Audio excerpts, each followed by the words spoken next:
Assalamualaikum warahmatullahi wabarakatuh. Perkenalkan, saya Laura Isma Amelia dengan NIM 714251009 dari program studi D4 Teknik Informatika kelas 4C.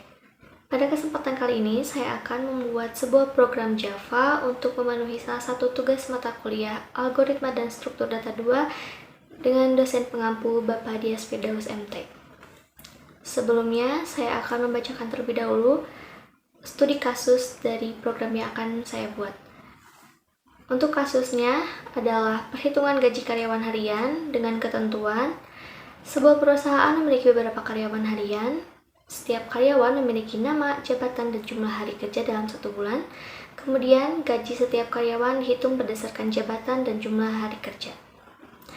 Adapun untuk ketentuan upah hariannya dibagi menjadi 3 divisi. Yang pertama ada manajer dengan upah harian 150.000 per hari, supervisor 120.000 per hari, kemudian staff 100.000 per hari. Perusahaan ingin membuat program sederhana menggunakan Java untuk menginput data beberapa karyawan, menghitung total gaji masing-masing karyawan, dan menampilkan hasil perhitungan gaji setiap karyawan. Kemudian ada ketentuan tugas di mana program ini harus memiliki 2 file terpisah. Yang pertama karyawan.java berisi atribut dan metode untuk menghitung gaji. Kemudian main.gaji.java berisi metode main dan perulangan input, atau bisa kita sebut sebagai program utama.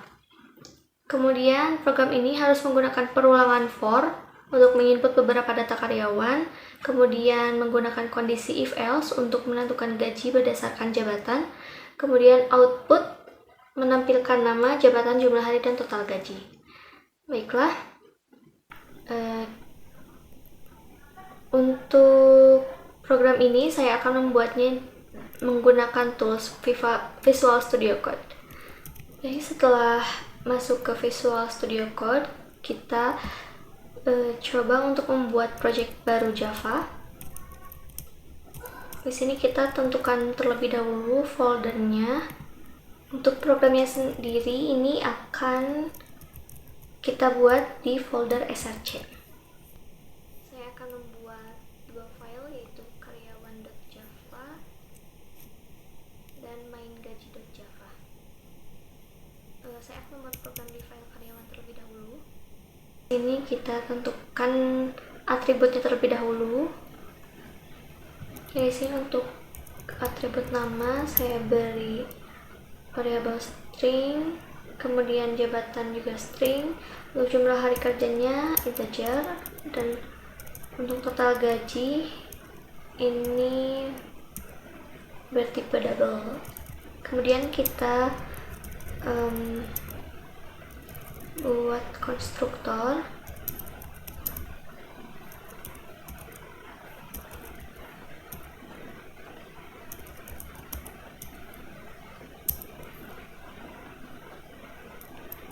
Konstruktor ini dibuat agar saat objek karyawan dibuat, datanya langsung diisi otomatis.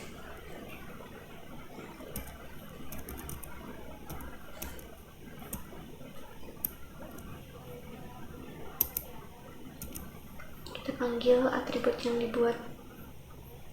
Kemudian untuk mengisi total gaji, kita akan membuat metode untuk hitung gaji. Pada metode ini kita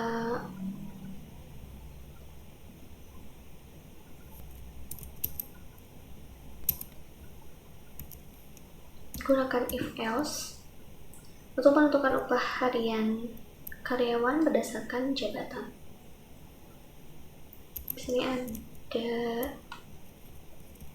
3 jabatannya, yaitu manager, kemudian supervisor, dan staff. Kita buat untuk manajer terlebih dahulu.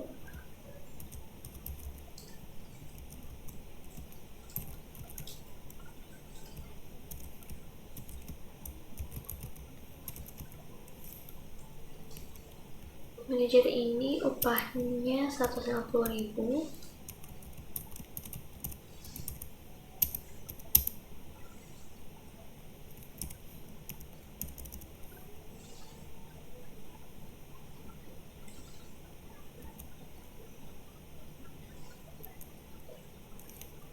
Kemudian yang kedua ada supervisor.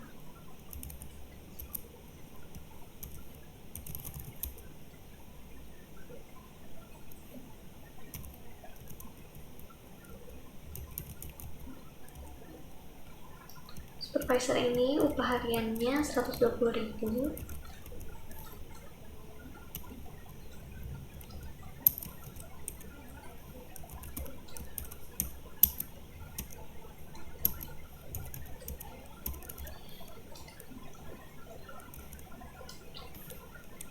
Yang terakhir ada staff, upah hariannya 100 maaf ini keyboardnya. Oke. Untuk staff kita ulang ya. Jabatan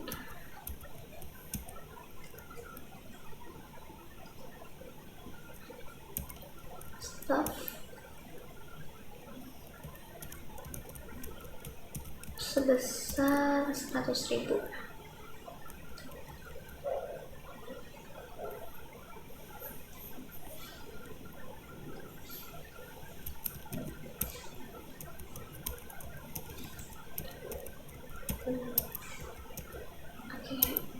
Saya juga akan menambahkan kondisi di mana ketika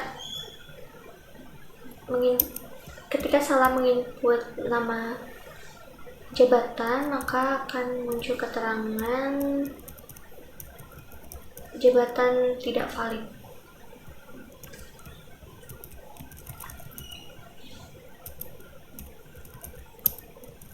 Jadi jika jabatannya tidak valid, maka upah hariannya akan 0 rupiah.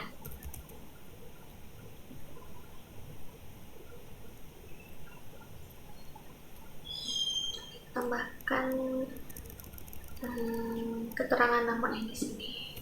Jabatan tambah namanya siapa nanti akan disebutkan. Kemudian ada keterangan lagi, jabatan dari nama tersebut tidak valid.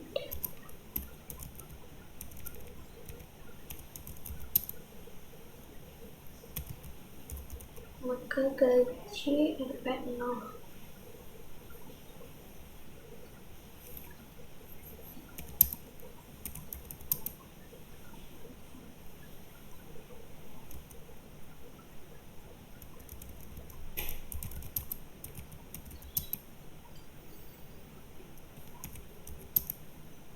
Kita buat rumus untuk menghitung upah harian dikali dengan jumlah hari kerja. Oke, sekarang kita tambahkan metode untuk tampilkan data.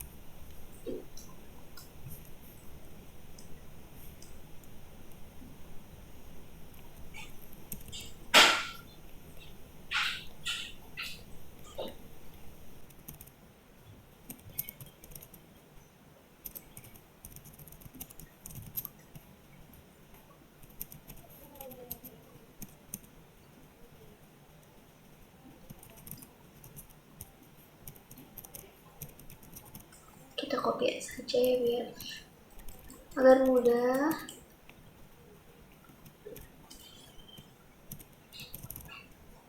Kita tulis nama ini agar rapi, kita tambahkan /t namanya, ambil dari objek yang diinputkan.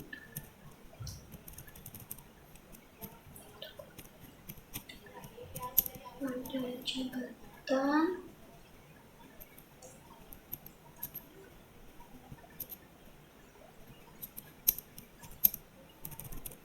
ini untuk menginput jumlah hari kerja.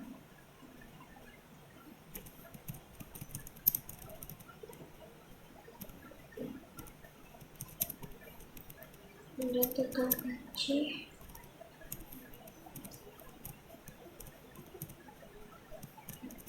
Total gaji ini nanti otomatis terisi ketika data jumlah hari kerjanya sudah terinputkan.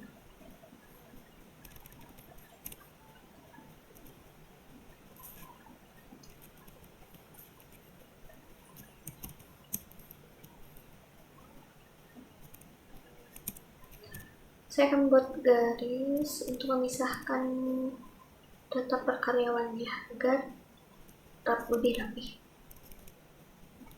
Segini aja cukup.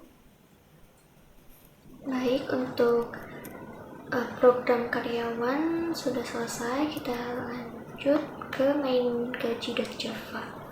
Di bagian ini saya akan menulis metode main untuk menjalankan program karyawan tadi.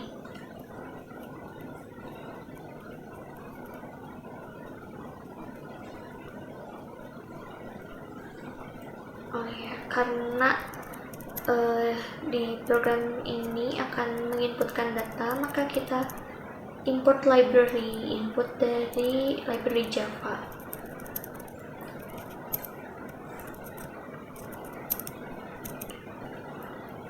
Import Java util scanner, kemudian kita buat kelasnya.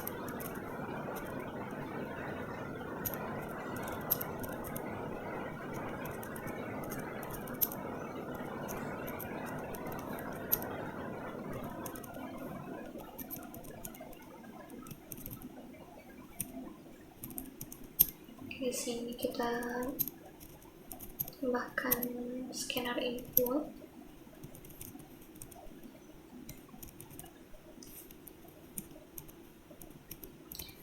Di bagian ini program akan bertanya terlebih dahulu berapa jumlah karyawan yang diinputkan, agar nanti array dari objek karyawan itu akan muncul sebanyak jumlah yang dimasukkan.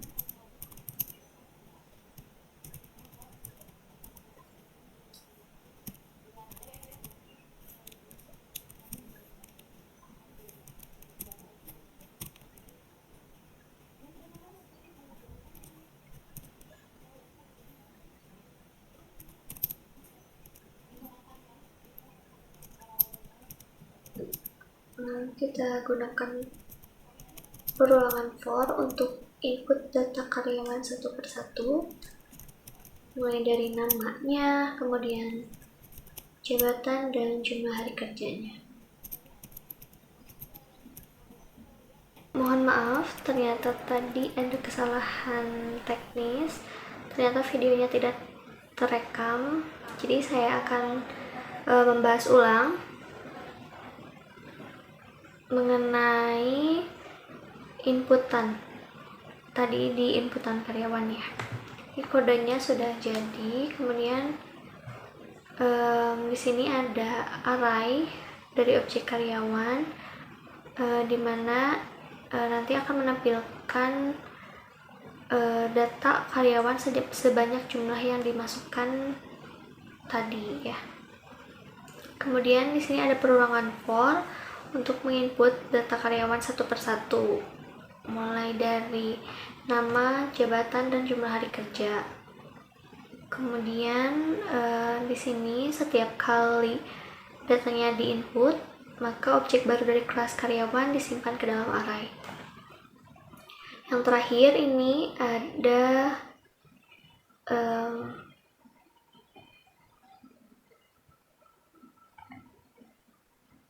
output di mana kita akan menampilkan hasil perulangan lagi dengan memanggil metode tampilkan data dari file karyawan yang dibuat tadi. Kita selanjutnya akan mencoba untuk menjalankan programnya. Di sini kita buka terminal terlebih dahulu.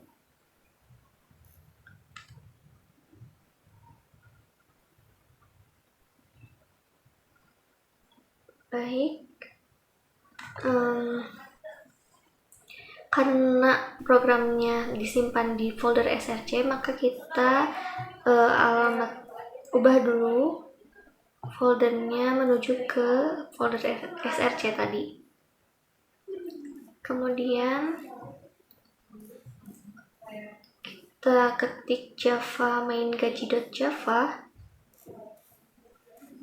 Di sini saya menginputkan 3. Kemudian yang pertama ini jabatannya manajer.